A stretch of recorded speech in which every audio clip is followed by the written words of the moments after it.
14 বছরের তার সাথে সম্পর্ক। এর মধ্যে হচ্ছে 7 বছর রিলেশনের পরে 2017 সালে আমাদের বিয়ে হয়। তারপর বিয়ে 10 মাস পরে তার এই জবটা হয়। এর মধ্যে আমার মেয়েও হয়। মেয়ে হওয়ার পরে আর কি দেখি সে একটু অন্য মানুষকে, এবং সে হচ্ছে লেট নাইট সে হচ্ছে বিভিন্ন টেনিদের সাথে চ্যাট করে। তো আমি এগুলো আর নিতে পারি না।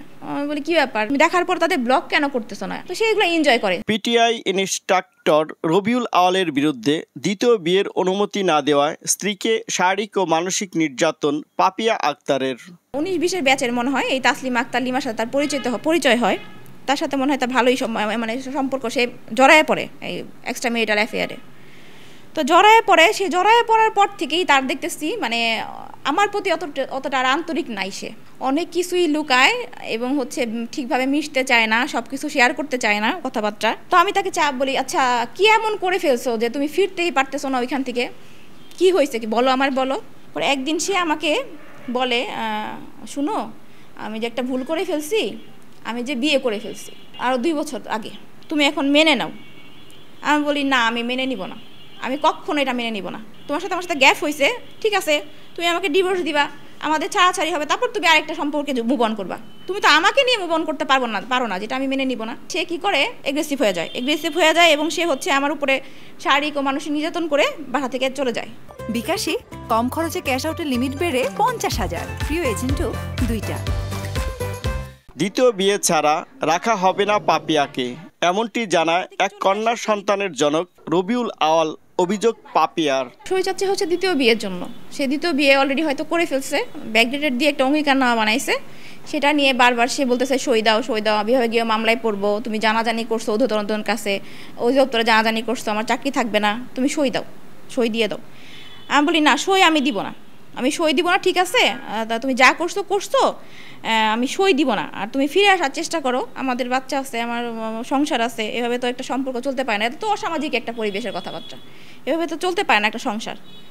কিন্তু সে আমার প্রস্তাবে কোনোভাবেই রাজি হয় না। সে মানে একদম নাছোড়বান্দা, সই আমাকে দিতেই হবে, সই না ছাড়া আমার সাথে সংসার করতে পারবে না। সে বলে তোমার কাছে অপশন একটাই আছে, এখন সই ছাড়া তোমার কাছে কোনো অপশন নাই।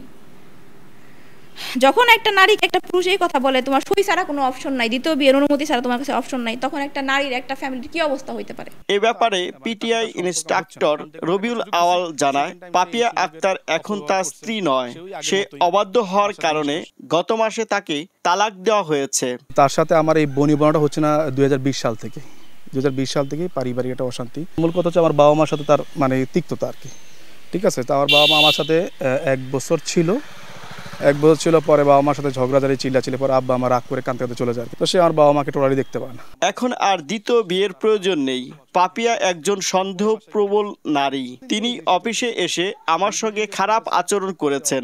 এই ধরনের মানুষের সঙ্গে যাই হোক, সংসার করা যায় না। তবে তিনি দ্বিতীয় বিয়ের বিষয়টি অস্বীকার করেন এবং ওই নারীকে বিয়ে করেননি বলে দাবি করেন। সন্দেহ করে, বুঝছেন, যেহেতু আমরা এখন পিটিআইতে চাকরি করি, ইনস্ট্রাক্টর হিসেবে এখানে আছে, এখানে অনেক ধরনের ট্রেনিং টিচার আছে, অনেকে মেসেজ করে স্যার সাজেশন লাগবে বা কথা বলতে চায়, স্বাভাবিক বিষয়, ফেসবুকে ফ্রেন্ড রিকোয়েস্ট পাঠায়। তো সে কী করে, এই জিনিসগুলো সে ভালোভাবে নেয় না, বুঝছেন, যে কেন তোমার মেসেজ করবে, তোমার এই কেন ফ্রেন্ড রিকোয়েস্ট পাঠাবে। তো এই বিষয়গুলো নিয়ে আসলে তিক্ততা তৈরি হয়, বুঝছেন। সে সবসময় আমার মোবাইলটা নিতে, মানে আমি বাসায় ঢুকলে মোবাইল ঘাটাই দিতে, কে মেসেজ দিয়ে, কে দিচ্ছে, কেউ মেসেজ দিলে বলতে আপনি মেসেজ দিচ্ছেন কেন, আপনি অন্য স্যারকে দেন। তারপর কেউ ফ্রেন্ড রিকোয়েস্ট পালে সেটা মানে ডিনাই করে দিত, আবার কেউ ফ্রেন্ড থাকলে সেটাকে আবার সে কী করতো, আনফ্রেন্ড করে দিত। আমার অফিসে এসে মনে করেন যে সে আমার কলার ধরে, ট্রেনিং সেন্টার থেকে কলার ধরে যদি আমাকে নিচে টানায় ট্রেনিংদের সামনে, তাহলে আমার মান সম্মান থাকে। মোহাম্মদ ইউসুফ আলী, সময় সংবাদ, মানিকগঞ্জ।